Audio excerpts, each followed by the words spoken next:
Hi, Mike. It's so good to see you again. And I appreciate all the talks that we had when we both were at Traditions. Your mother was there, and my husband was there. Walter has passed away now. It's been almost 6 months, and he was in the Alzheimer's unit. Your mom was in independent care, but I was so impressed by how you came every single day to see your mom and visit with her, bring her little snacks and goodies to cheer her up. And thank you for doing that. But I'm here today to get your support with the Tennessee Alzheimer's Association. And I know you know how important that is. And Walter was diagnosed at Vanderbilt in 2014, and it started when he fell off a roof and had a severe brain bleed in Oh, 2012. yes. From there, it went on into uh, him being diagnosed as Alzheimer's. We joined up with Vanderbilt, was part of their research program um, for years and years.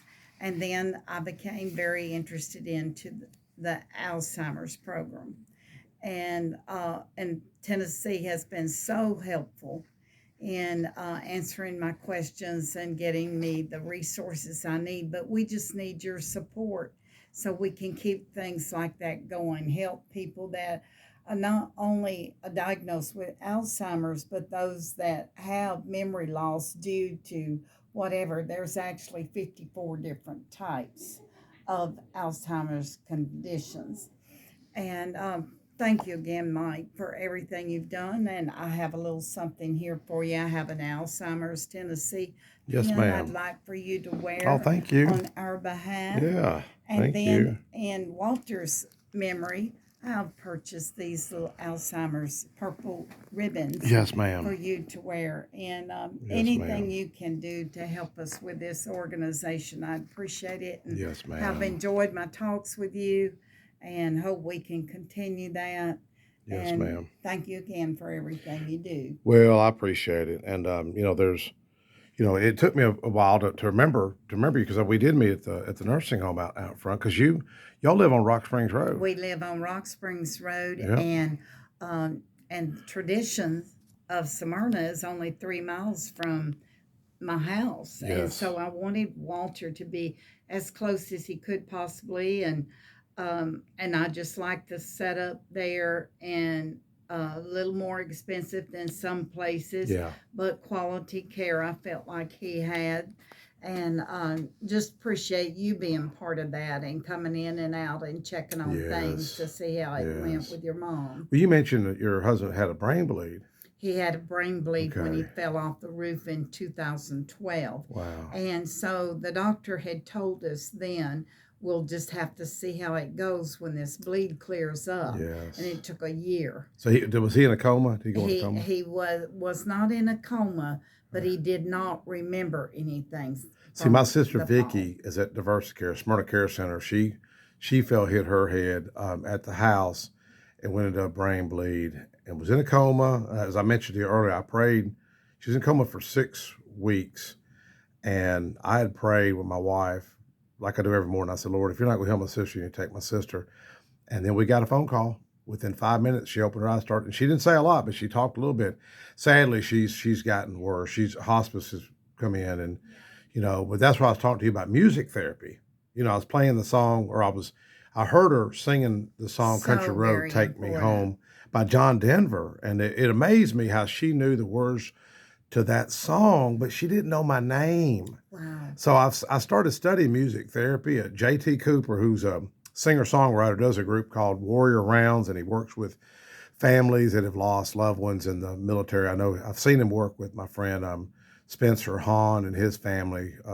Spencer's dad was Sergeant Asbury Hahn that worked with me at Nissan. In fact, I trained him to take my place at Nissan. He was my customer at my car business. And my mother happened to be at my car business, which was kind of unusual, but she popped in about once every week or so. And he says, Mike, I've been deployed to Iraq. I need a truck.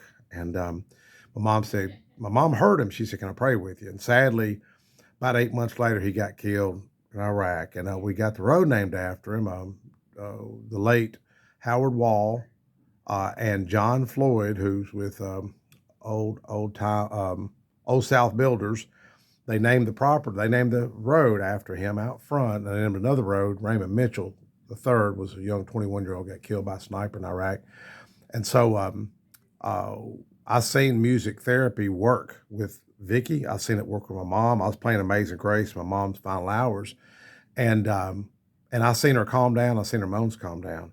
Now you were talking about you were playing. Tell them about the song you said you were playing when your Well, husband's Vince final hours. Gill was singing "Go Rest High on That Mountain," Yes. and my husband had been comatose for about 7 days before he passed, and the caregivers at Traditions were saying, Belvia, you need to go home. You need to go home, eat some supper, Yeah. get some rest. It could be that he doesn't want to leave until you're gone.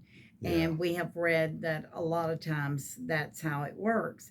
I did not want to leave him. I did go home for a few hours, but I came back and crawled up in the bed with him and Yeah. played the tapes, the music, like we Yes, did ma'am. every night. We had a CD with 29 songs on one side and 26 on the other Yes. by the dedication. And Vince Gill was one of the songs that was played. And my husband had not opened his eyes until Vince started singing that Oh, song. wow. And he opened his eyes, looked at me, gave me the biggest smile. Wow. And Really? then he looked far off into the corner like the angels were Yep. coming to get Yep. him. I believe you. And he peacefully went. Yes. When I was having to sign the papers for hospice a couple of weeks ago, it's kind of one of them surreal moments, thinking about my sister when we were playing as a kid. She was a big athlete, softball player, and better athlete than me. It's kind of embarrassing. She's standout, had a scholarship, played softball, and played and then graduated MTSU. But heck, I'm losing train of thought. But I was asking the hospice nurse, and really a nice guy. I guess he was about 48 or 50. I said, "Man, you ever had any strange occurrences with hospice?" He said, "Well, yeah." He said, "This one lady was the family called me, the daughters, and said, 'Man, she's just really agitated.'" So he went by there and said, "Well, man, what's going on?" And he said, She said, "I'm so disappointed in my daughters. I've raised my daughters better than this." And he was confused. And she said, I've had these two guests here at the foot of my bed, and they've never offered him anything to eat or something to drink in 2 days. And he was like, "What do they look like?" So, "Oh, they're real beautiful. They're dressed in white." And I thought that was cool. Now my mom, I had a brother die, and I never did tell my mom because I really didn't want to break her heart. He'd been gone for a year and about 3 months, and my wife seen her hand come up to her. She was talking like she was holding the phone, and my wife said, "Who are you talking to?" She said, "I was talking to Philip, talking to Philip." Wow. And so she never knew he had passed. And Wow.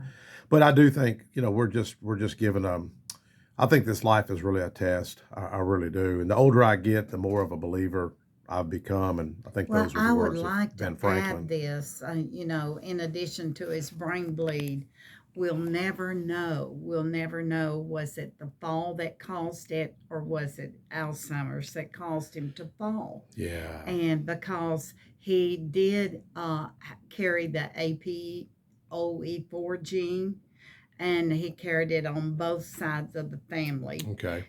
And they're saying this is the a typical makeup of Alzheimer's, Oh, carrying is that it? gene. Yes, ma'am. But especially two of them put him in the 2% Yes.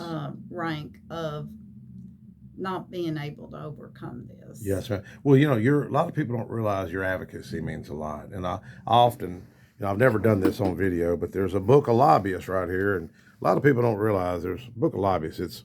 It's 58 pages in here, 58 pages. And like I've Wow. said before, and they're nice people in here. They're nice folks, but there's a lot of people aren't lobbying for issues in our community, and it means a lot to me and others when you come up here to Thank you. to advocate on behalf of the Alzheimer's Well, we appreciate Association. you And who was that doctor? everything you can You do. bragged on this doctor. Who was it Uh, earlier? Dr. Acosta. Okay. And with the hospice doctor, it was Dr. Thomas. Thomas. Okay. But all the caregivers at Traditions of Smyrna were super in their care for Walter. They did Yes. not have to do the things they did for him Yes. at the end. He could have gone to a nursing facility, but they let him stay. And I think a lot of it has to do is building that rapport with families. Yes, I agree. You know, speaking of families, and the hospice nurse that's contacted me is a Laura Ford, and she used to. My wife used to babysit her. She grew up Laura. It Wow. was Laura Jane back in the day, and Laura. They've been great with taking care of my sister, and but the world's is a small world. You know it. It is It really such a is. small world. Well, thank you so much for taking the time up to talk to me. Okay. Thank you.